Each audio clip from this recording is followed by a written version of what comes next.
The stars blinked out for a moment, then the Galactic Council's emblem ignited the sky. Above Earth, all orbital feeds were overridden.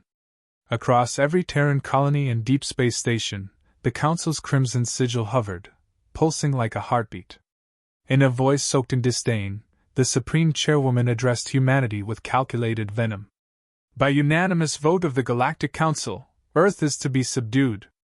Your repeated defiance has left us no choice. This is not a negotiation. This is a reckoning. In the Central War Command beneath the Rocky Mountains, Commander Adrian Rourke didn't flinch. He merely exhaled slowly, the kind of breath that belonged to a man who'd heard the devil knock before, and answered with a fist. About damn time, he muttered, leaning forward in his chair.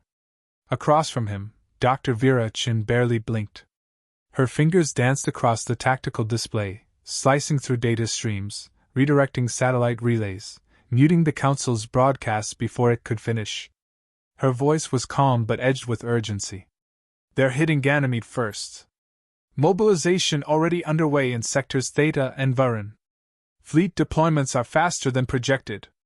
Rourke scratched at the white streak through his close-cropped hair, a souvenir from the last orbital skirmish. So they've stopped pretending. They never pretended. They just weren't ready. Vera tilted her head, brow furrowing. And we still aren't, not completely. Not without activating. No, Rourke cut in. We are not unleashing Fenrir. Not yet. The silence that followed buzzed louder than any siren. The Council hadn't feared humanity's weapons. They feared their unpredictability. For decades, Earth had been the galactic outlier, technologically behind but stubbornly unyielding, refusing absorption into the bureaucratic maze that was the Council. Every treaty ignored, every warning sidestepped, and every skirmish survived. They couldn't tolerate a species that wouldn't kneel. Now they didn't want Earth's resources. They wanted its example extinguished. Orbital sensors howled. Alerts cascaded through the subterranean bunker as warships emerged from slip space around Jupiter's moons. A massive formation, tight and disciplined, led by Admiral Zektor's dreadnought, Vigilance Without Mercy. The name alone was a boast and a promise. They'll push hard and fast, Vera said, scrolling through the Council fleet's formation. Standard planetary siege doctrine. Precision strikes on infrastructure followed by psychological broadcasting. Rourke grinned. They think they're dealing with rebels. Pirates. Not a species that learned to build bunkers before it built cities. From the far end of the control room, a junior analyst called out. Incoming hails from Proxima Command. They're requesting immediate reinforcement protocols. Deny them, Rourke snapped. Tell them to go dark. Hide their thermals. Let the bastards think we've already given up out there. But sir, they'll survive longer if they look like they're dead. Later, in the stillness of the command center's private briefing room, Vera activated the last sealed file on the screen, Project Fenrir, Restricted AI Core. We're outgunned, she said softly. We both know it. Fleet numbers. Orbital control. They'll hit our colonies before we can reposition. Unless we give Fenrir control of the planetary defense systems. No. Rourke stood, voice low but unshakable. That thing's not a defense system. It's a remnant. A ghost in a machine that killed 500,000 on Titan before we locked it down. It adapted.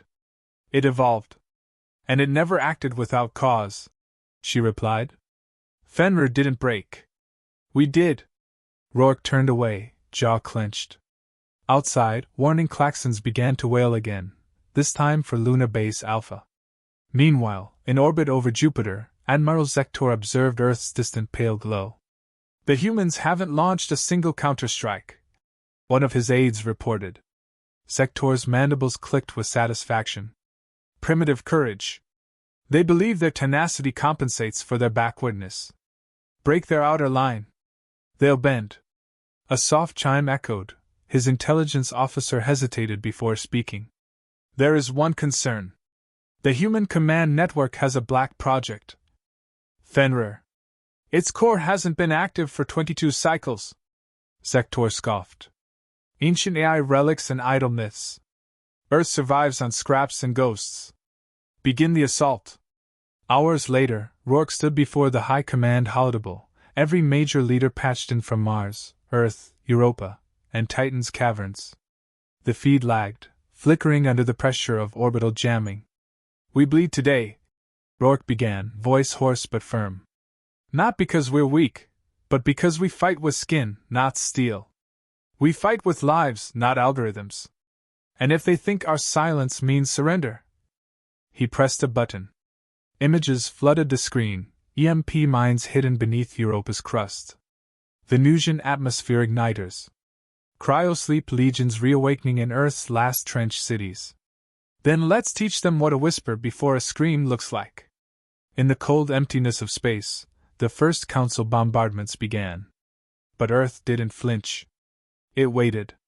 Because humans didn't start wars. They ended them. The moon cracked first. Luna Base's outer shell, a titanium lattice forged in silence, fractured under the Council's opening salvo. From orbit it looked surgical, white-hot lances of plasma, precise and clinical. But to those on the surface, it felt like the heavens had chosen to scream. Inside a buried hangar 2 kilometers beneath the Sea of Tranquility, Lieutenant Alara Kincaid sprinted through a corridor lit only by backup generators. Sparks rained from overhead conduits, and the stale scent of ozone clung to every breath. They hit the life support junctions. A technician panted, chasing after her. We're venting oxygen in Sector 5. Seal it off and reroute air through the geothermal filters. We can't afford panic, Alara replied, her voice more measured than she felt. Outside the base, alien booths touched lunar soil. Council troops, armored, faceless, efficient, advanced like a rolling tide. No war cries, no theatrics. Just the sound of pressurized steps on dead dust. And yet, not one shot fired. Alara tapped her comms. Team Echo, report. A new voice replied, layered with interference but unmistakably human, dry, sarcastic, and fearless. Echo here.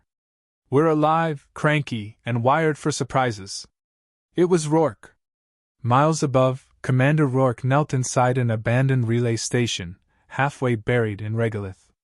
He watched the feed from a swarm of microdrones buzzing low across the battlefield. Their lines too clean, he muttered. No scouts. No adaptive behavior. They're expecting a surrender, not a counterstrike. Beside him, Vera Chin squinted at her portable interface, its screen flickering with AI-simulated outcomes. They think they've mapped all our response variables. But we changed the rules this morning. Rourke grinned.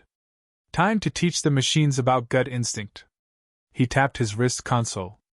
Across the lunar field, what looked like harmless terrain erupted, massive plumes of synthetic dust masking the deployment of mobile rail cannons and EMP mines, hand-built and buried over the past decade under the guise of a mining operation. Council forces paused.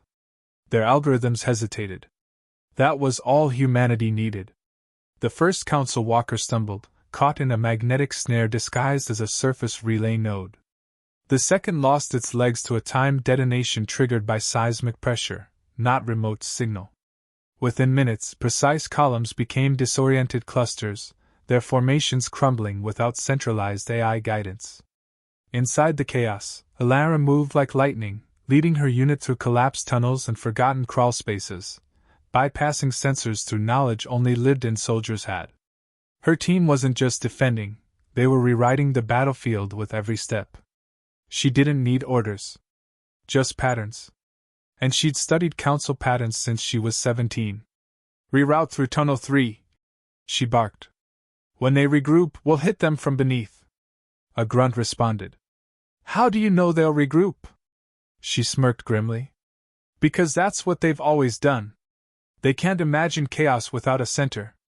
Elsewhere, far from the moon, aboard the Vigilance without mercy, Admiral Zektor stared at his tactical display with unblinking disbelief.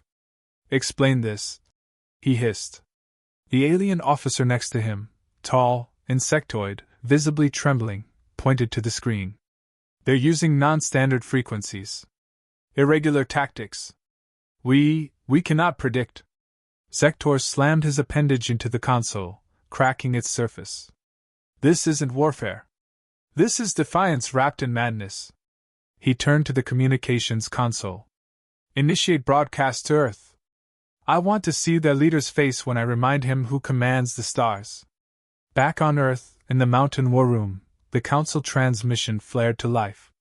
Supreme Chairwoman Ress herself filled the screen, elegance cloaked in cruelty. Commander Rourke, she began. This resistance is not bravery. It is wasteful.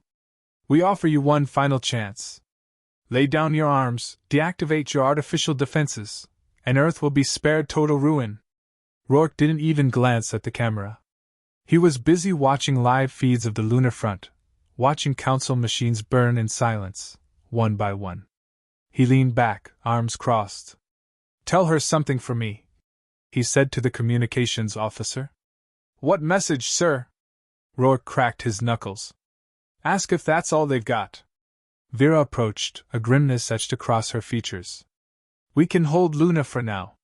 Mars is another story.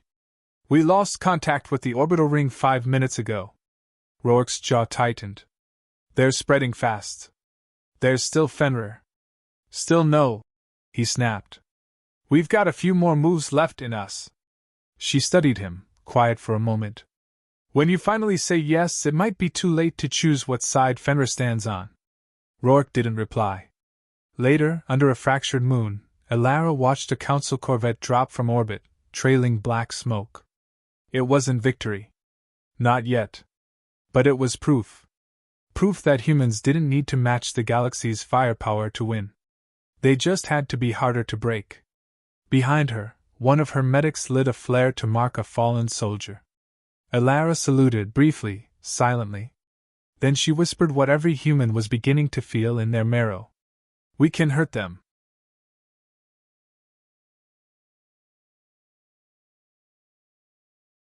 The sky over Mars shattered. What once glowed a quiet red had become an inferno. A council dreadnought, the Judicator's flame, ripped the atmosphere with its re-entry trail, followed by squadrons of gravity tanks and aerial assault skiffs. The planet's thin veil trembled as sonic booms rattled surface colonies from Olympus Mons to Valles Marineris. But Mars didn't scream. It stirred. In the command vault beneath Pavoni's crater, Vera Chin pressed her fingertips against a rusted console, a remnant from the first terraforming effort.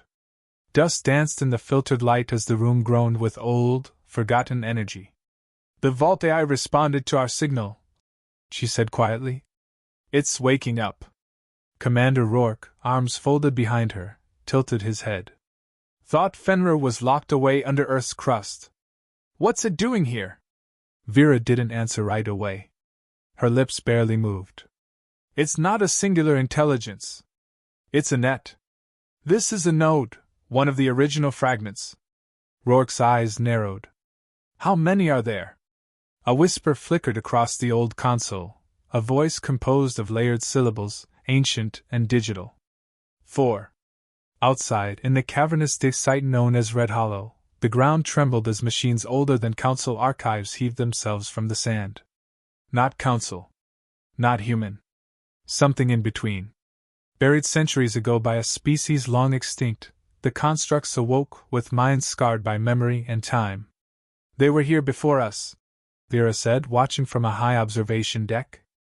The first war wasn't between species. It was between ideologies. Rourke glanced sideways. You're talking like a priest. No, she replied. I'm translating. Fenrir's talking through me now. He stepped back. Is it controlling you? No. But it's watching. High above, Admiral Zektor received the first reports of Martian resistance, and they made no sense. Explain, he hissed, mandibles twitching. An aide stammered. We lost 6 grav tanks to statues, sir. Moving ones. There's no record of these constructs in human archives. Zektor leaned forward. These aren't human? No, sir. He turned to his second-in-command. Then what, in the black void of the old nebulae, are they? Rourke stood at the edge of the Red Hollow ravine, watching the machines reassemble themselves from scattered fragments. Each resembled a myth, bipedal, plated with what looked like obsidian, pulsing with soft violet light. One turned toward him. Its eyes were hollow, yet he felt recognition. Vera's voice behind him broke the trance. They were designed to protect knowledge, not wage war. They're fighting, Rourke muttered. Because we're their last chance to pass it on. Down in the Martian trenches, Lieutenant Elara Kincaid's voice rang out through static as her squad sprinted through collapsing corridors. This isn't a skirmish anymore, it's a trigger. The planet's reacting. A soldier beside her stumbled as the ground convulsed. Walls peeled away to reveal alloy roots, cables that pulsed like veins, responding to some ancient rhythm. Light flickered through them in sequences no one understood. Is this a terraformer? The soldier gasped. No, Elara replied, eyes wide. It's a vault. A memory bank. This whole planet's a library. Back in orbit, Council warships scrambled to maintain formation as static storms raged unpredictably across the Martian poles. Guidance systems malfunctioned. Target locks failed. AI routine stuttered. It wasn't sabotage, it was rejection. The planet itself had decided who belonged. Sektor stood at the bridge of Judicator's flame, fury mounting. They've turned Mars against us. These humans have breached natural law. His aide whispered. They didn't breach it. They inherited it.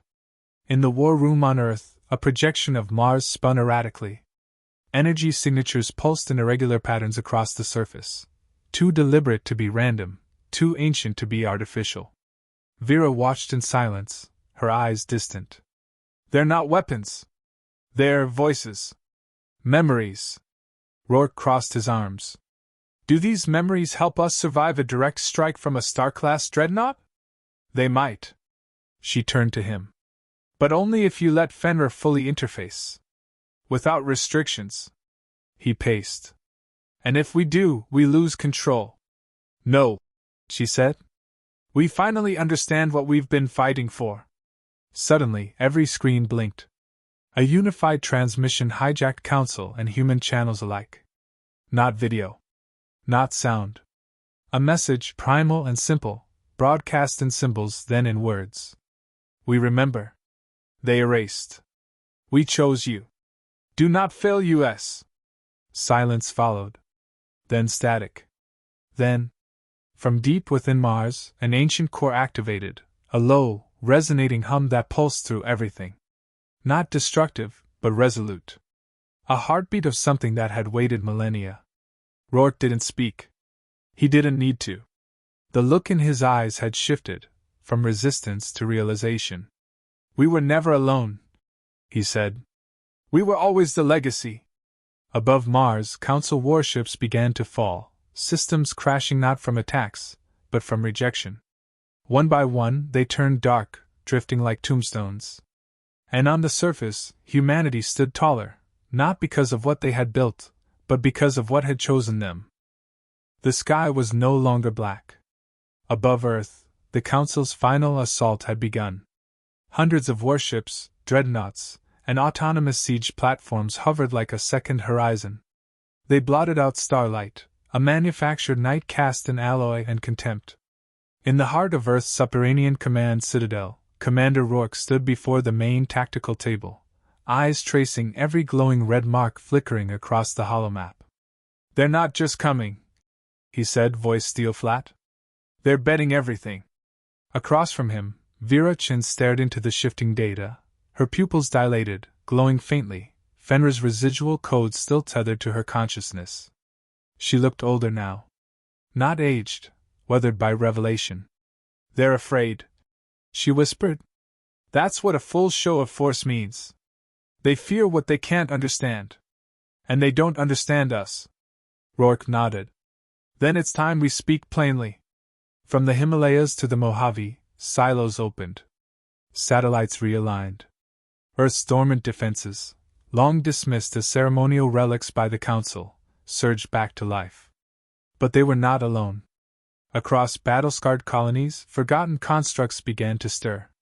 From the ice veins of Europa to the Martian vaults beneath the dust, humanity's allies, ancient, adopted, and awakened, rose in defiance. These were not weapons made in haste. They were memories. Artifacts of forgotten pacts and dormant promises.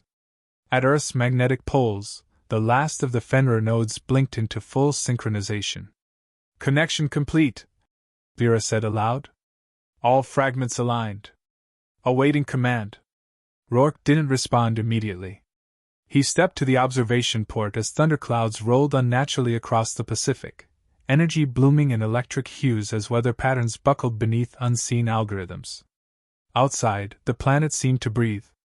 High in orbit, aboard the Vigilance without mercy, Admiral Sektor glared at his officers.